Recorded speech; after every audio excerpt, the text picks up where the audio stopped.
Code 7, Cracking the Code for an Epic Life by Brian R. Johnson. Chapter 6, Oh, Rats. When Alec came home from school, his father called to him from his study. For the 20th time, Alec, please clean your room. Your mom and I have other things to do, like taking care of the baby. Alec groaned as he dumped his backpack in the foyer. I'll get to it, Dad. But Alec never got to it. Why should he? His mother always did it for him anyway. He had other things to do, like hanging out with his friends. Even plucking his eyelashes out one by one would be more enjoyable than cleaning. Son, you need to show some responsibility, his father warned. Your mother won't keep cleaning up after you anymore. Alex shrugged and went to the kitchen. He doubted Dad really meant it. He grabbed a banana from the counter and went to his room. To prove his point, he smiled at the respectable mess, ate the banana, and dropped the peel to the carpet. Just wait and see. Then he went outside to find his friends at the park. What Alec didn't know was that his father really did mean it. That very evening, while Alec slept, his parents quietly discussed their son's fate in their bedroom. The boy has no respect for authority, his father said. Not a modicum of responsibility. I agree, his mother said as she placed a sleeping Serena in her crib. If not him, then who? If not now, then when? Without a doubt. I know what we need to do. His mother let the words hang in the air and smiled. What? Alec's father leaned in as she laid out her plan. They were going to do something unthinkable, unimaginable, unspeakable. They would do absolutely nothing. When Alec awoke, the scent of banana drifted to his nose, and he wondered if his father was making banana pancakes. He grinned, stretched, and plucked a dirty sock off his t-shirt. Blurry-eyed, he got out of bed to get ready for the day. As he crossed the room, he slipped and fell to the floor. Ugh! To Alec's surprise, yesterday's banana peel was still lying out. Perhaps Mom hadn't got to her regular room inspection yet. He peeled the banana from his foot, got up, and laid the peel nicely on the floor again. When Alec returned home from school that day, the house was eerily silent. Alec peeked down the hall. Dad? Yes, Alec, his father called from his study. Just checking. Usually someone would ask him to get something right when he came in. He went to his bedroom and opened the door. That was odd. The banana peel was still on the floor. Mom? Alec called. What is it? His mother suddenly replied from the neighboring room. Alec flinched from surprise. His mother stepped into the hallway with baby Serena, who was sucking a pacifier on her hip. Why does my room still look the same? Alec asked. His mother's face drew a blank. Were you expecting something different? He couldn't very well say that he was hoping his mother had picked up his room. No, everything's fine. See you later, Mom.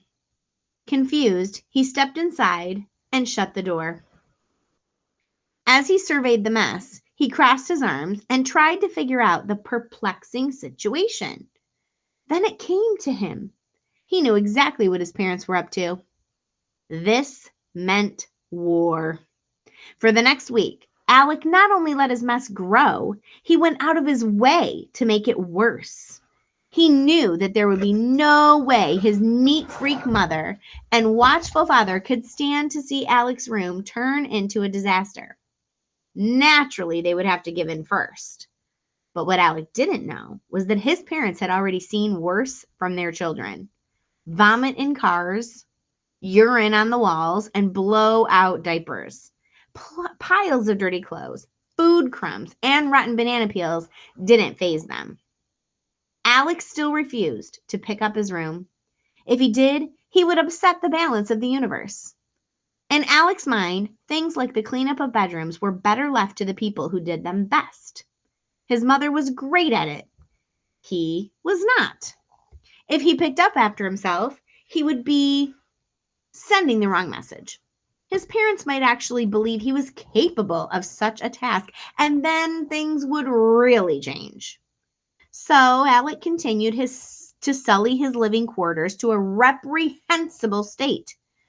It got so bad that Alec had to hurdle piles of clothes and junk just to make it to his bed. The stench of rotting bananas began to mix in with the odor of moldy cheese. Even Alec could hardly stand the smell. So he opened the windows for some fresh air. He stuck his head out the window and smiled. Problem solved. Another week went by. Since his parents still hadn't lifted a finger, Alec dirtied his room with a vengeance, thinking his parents would surely cave when the trash began to flow out of his window and into the yard. Word spread among his friends, who had caught a glimpse of Alec's mess from the bus stop. "Dude, your room is an epic disaster," one commented. "I can't believe your parents don't make you clean that," said another. "Lucky. You should post a video of it to the internet," said a third. "It's inspiring." His friends wholeheartedly supported his cause. If Alec won the battle against his parents, they vowed they would do the same thing themselves and end all room cleaning for good. Hearing this, Alec felt a surge of pride. But the next week came and went. Instead of being magically clean, Alec's room looked like it needed to be quarantined in a self-contained bubble to prevent the spread of a communicable disease. On top of that, Alec had run out of clean clothes. Problem solved again. On top of that, Alec had run out of clean clothes. Before he resorted to re-wearing his dirty stuff, he rescued really old clothes from the depths of his closet. Problem solved again, even though his Batman pajama bottoms were cutting off the circulation. A week later, Alec began to hear scritching sounds coming from under his bed at night. Scritch, scritch, scritch. Alec tried to ignore it and closed his eyes to sleep, but the sounds persisted. Scritch, scritch. He snapped on a pair of headphones and smiled.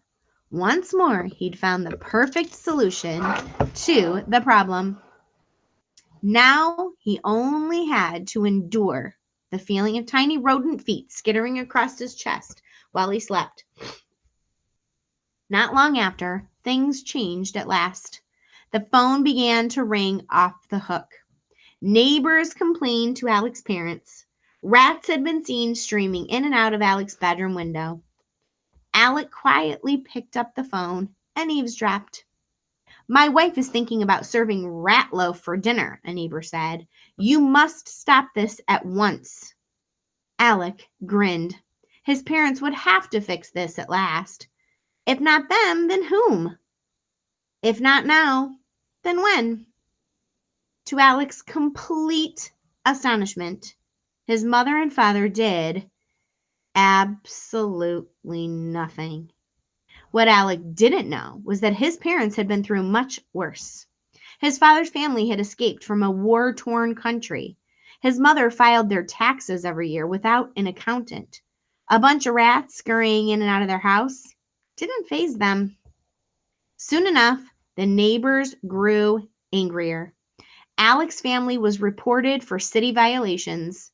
When large birds and stray cats began to circle Alec's home to hunt the rats, a concerned citizen appealed to animal control. But nothing could be done to make Alec clean his room. While Alec's parents could be held responsible for damage to other people's property, the city could do nothing if the rats and other animals were only interested in Alec's room. Also, according to the current municipal code, even flocks of birds and droves of cats could not be removed from private property if the animals were indigenous to the town. The city certainly couldn't arrest stray felines for mewling on fences or flying fowl for pooping on neighbors' heads. The city's hands were tied. So Alec's parents continued to do absolutely nothing.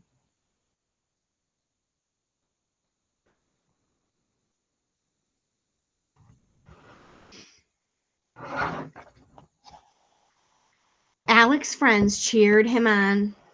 Others wrote a song called Dirty is Pretty. Classmates wore t-shirts that read Get Your Mess On to show their solidarity. Still others carried rubbery gray rats with them to demonstrate that they too could live in peace with these adorable creatures. Dude, I wrote about you as my hero in English class, said a classmate as they passed in the hall. But despite the support, Alec wondered exactly how long he could wake up in the morning to several large hawks staring at him from his bedpost. Outraged by the city's inability to stop a growing catastrophe, the neighborhood began to picket.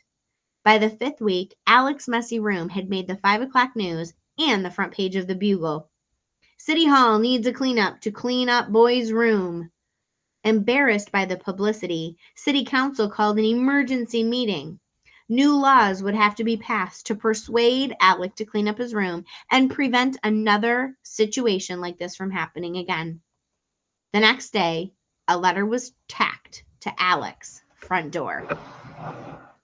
Public health notice. Due to recent events, City Council has begun a new government initiative aimed to protect the health and safety of our citizens. CLEAN, clean. Children living, eating, and acting neatly. Clean inspectors will be conducting random inspections of children's rooms. If a room is declared messy, clean inspectors will issue a verbal warning and demand the room be cleaned within 24 hours. A second violation will result in the forfeiture of 1 month's allowance to clean. Upon receiving a third violation, the child will be grounded in his or her home and issued a standard orange jumpsuit. Activities will be limited to completing extra homework and potty breaks, chaperoned by clean personnel. Any child who is cited for a violation will be required to perform 40 hours of cleaning training, which will include, but is not limited to, vacuuming, home organizing, and toilet bowl scrubbing. The order is hereby in effect as of today. Yours in cleanliness, City Council. Alec gulped. Things were really about to change, but not for the better. His phone rang off the hook again. This time, every kid in town was calling to yell at him. Way to go, Alec, one complained. Why couldn't you pick up after yourself like you're supposed to? Someone in a gas mask is blue lighting my underwear drawer right now, said another. How could you do this to us? Alec, I'll never forgive you, said a third. Orange is so not my color.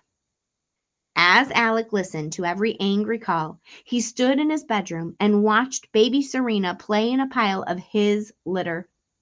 It was only a matter of time before clean inspectors would arrive. Just then, baby Serena's passy popped out of her mouth and landed in the pile. She grinned. A siren went off and 6 men in protective suits invaded the room. Alec's pride over the state of his room quickly faded. Was this what he wanted? For other people to take care of it? He looked at the sea of trash, a wallaby-sized rat gnawing his way through the pillows, and the men who were sweeping Serena for parasites. Was this what he wanted for his baby sister's future? He had his answer. That day, Alec began to clean up his room. But unfortunately, he couldn't finish within the allotted time. His room was too far gone. Alec had plenty of time to think about what he had done during cleaning training, while he fluffed pillows and polished a toilet bowl under close supervision. Still, Alec marched onward and never failed another inspection. But what Alec didn't know was, to his parents, a clean room was only the first of many things that were about to change in his life. Honey, Alec's mother said to her husband, I think it's time that Alec understand that we are not going to finish his homework for him anymore. Alec's father smiled. without a doubt. Okay, friends. So the chapter is called Oh Rats, but the book is called Code 7, Cracking the Code for an Epic Life. What word do you think describes this chapter? What's the lesson we're supposed to get out of this one? I can't wait to read your thoughts in the chat.